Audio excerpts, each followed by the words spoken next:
começar, né? Então, gente, entra nos canais aí, Marta Pistene, YouTube, Instagram. Temos agora o Telegram também. A gente está começando a fazer um trabalho também no Telegram. Tá bem legal. Eu tô aprendendo. Vocês calma, muita calma nessa hora que eu tô aprendendo ainda a mexer. Mas a gente já tá aí com um trabalhinho aí no Telegram, tá bom? E que tá surtindo bastante efeito. E eu tô gostando muito. Tem tido um retorno bem legal do pessoal também. Então, a gente vai começar a falar sobre materiais estruturados, na verdade, adaptação curricular, né? A gente vai falar sobre adaptação curricular e como os materiais estruturados,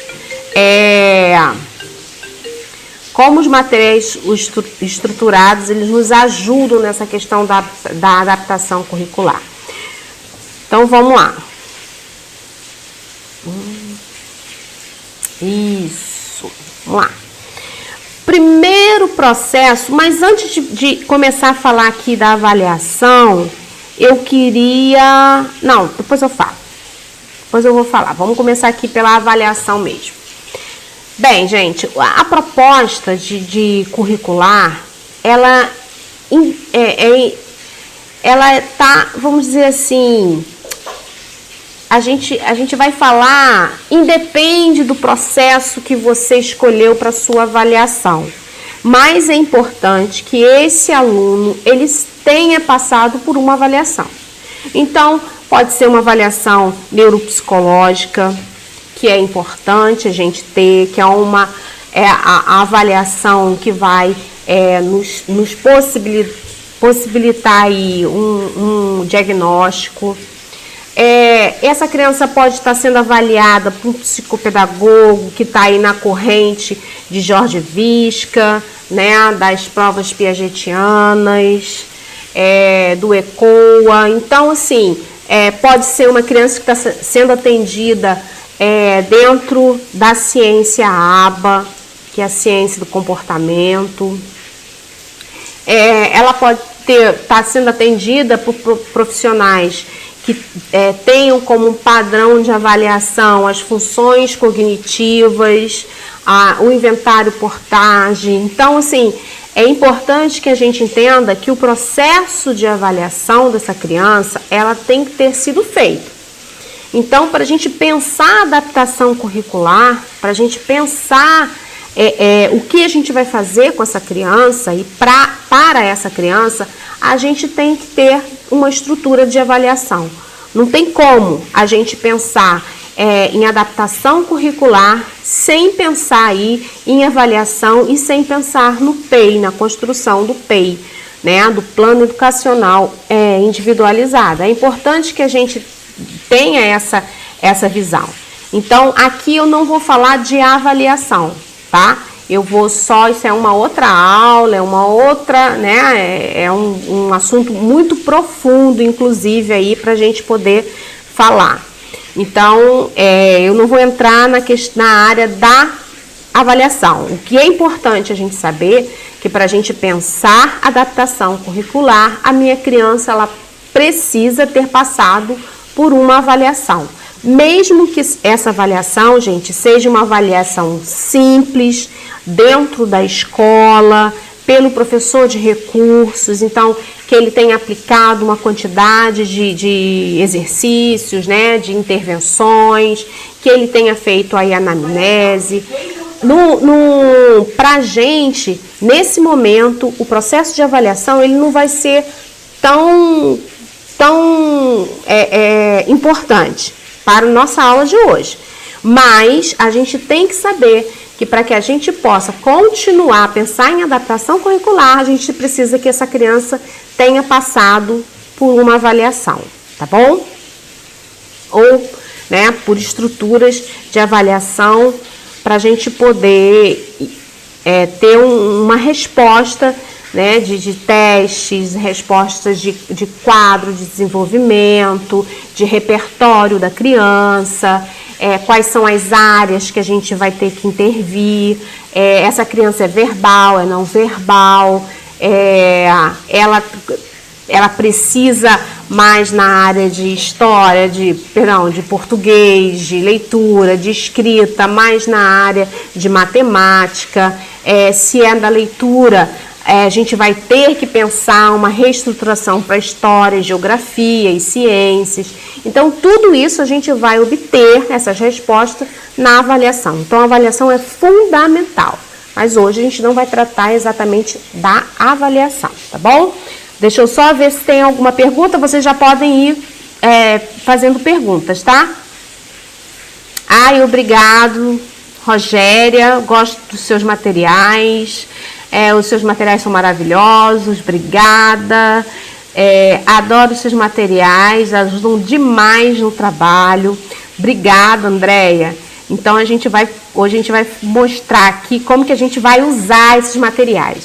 E essa é a minha preocupação, gente, porque a gente recebe mas muito mesmo, muitos pedidos de assim, Marta, comprei seu material, eu posso usar com tal criança, é uma síndrome de Down, mas o material é de autismo, Marta, eu comprei o dislexia, mas poxa, eu posso usar com outra criança. Então a gente vai falar um pouquinho sobre isso também, tá? E como a gente cuida do material, como que é o cuidado que a gente tem no processo de construção desse material. Vamos lá. Gente, aqui a gente vai falar sobre identificação de aluno. Então, hoje a gente vai fazer de uma forma diferente. O que é identificar o aluno?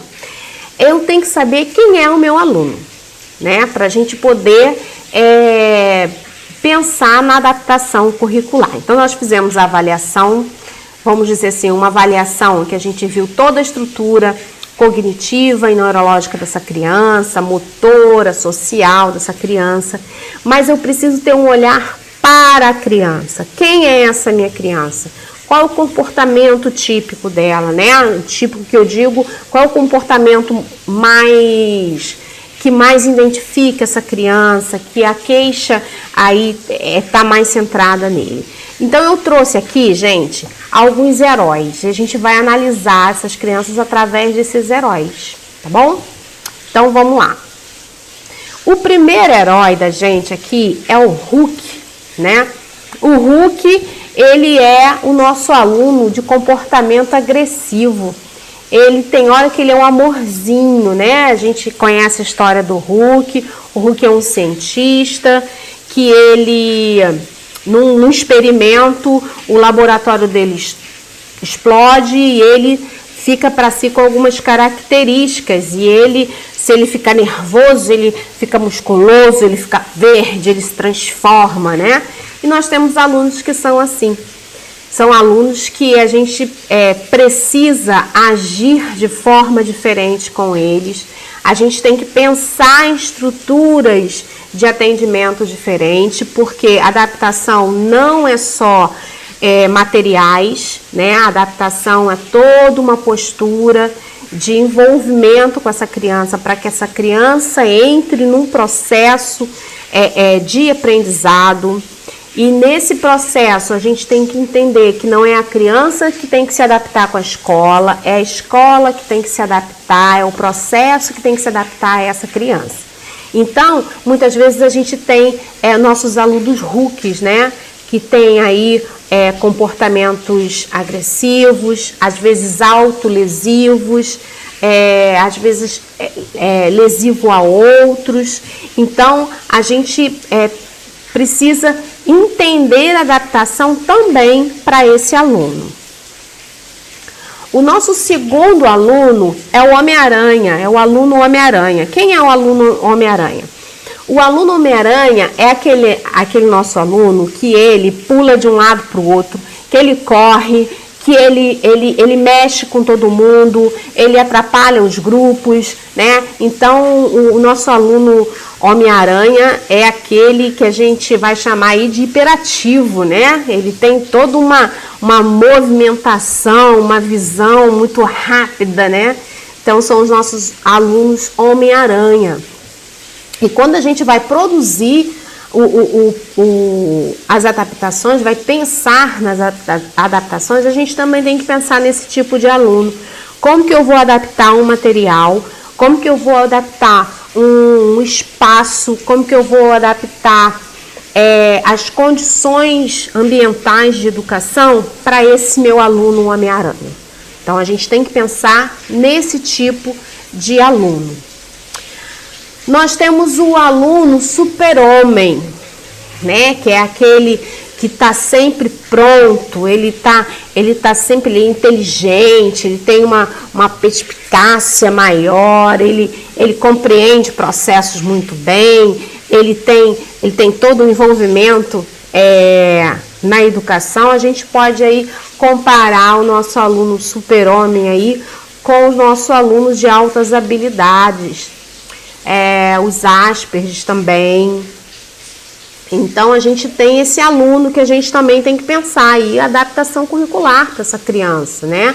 De espaços. Por quê? Porque quando a gente fala em adaptar, a gente não está pensando só na criança que tem o déficit cognitivo. A gente tem que pensar também na criança que tem a superdotação e as altas habilidades, né?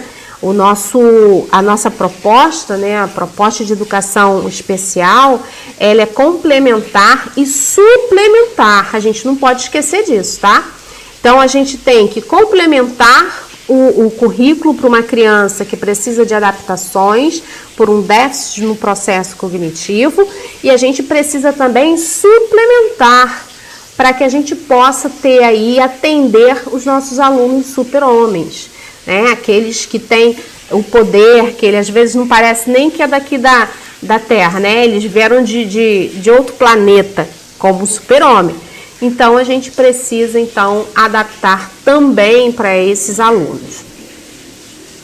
O nosso último aluno aqui é o fantasma, que na verdade é um dos meus prediletos. Eu gosto muito do fantasma.